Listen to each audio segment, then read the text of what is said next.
Hello and welcome to your quick news, current events, and stimulus update. It's Monday, we're all rested from the weekend. Actually, you know what? I decided to do something I never do and treat myself a little bit yesterday. And I went and got a massage and man, am I sore this morning. This tiny woman beat me up. I'm telling you, at one point she had literally both of her elbows in the back of my neck and was just like jabbing. I mean, I needed it though. 10 out of 10 would do it again. So anyways, let's get into the news today. Mnuchin has asked for funds back from the Fed. Pfizer and BioNTech are filing for emergency use. Georgia's recount has ended. And we'll check in on some COVID numbers. And then finally at the end, I'll get you those rapid fire current events, just some things that I thought were interesting and wanted to share. Several emergency COVID-19 relief facilities are set to expire on December 31st. And Treasury Secretary Steven Mnuchin wants to shut down 5 of those facilities and reallocate those funds towards the next relief package. These 5 facilities would be able to return $455 billion to Congress. Originally, the program had a $500 billion budget to use for smaller, affordable loans to mid-sized businesses. However, these programs were only able to give out about $25 billion. Many of those that applied for the loans were denied due to separate rules and regulations that banks added on top of the federal rules. So there just weren't very many successful loans here.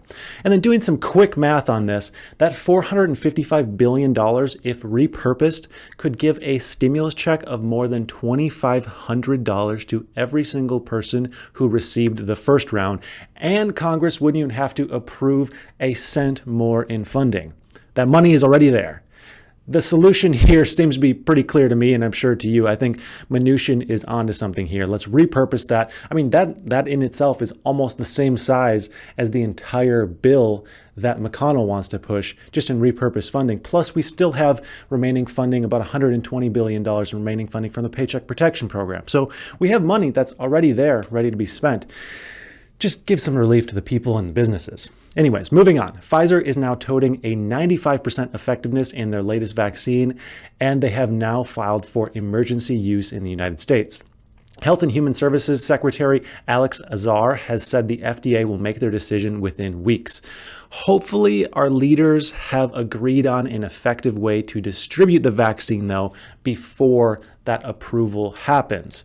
It's been 17 days since the election, and wow, you know what? Now that I say that out loud, it feels a lot more like 2 months ago, but Georgia has finally finished their recounts for the presidential race. The Georgia Secretary of State certified the results this weekend, with Biden winning by around 12,000 votes.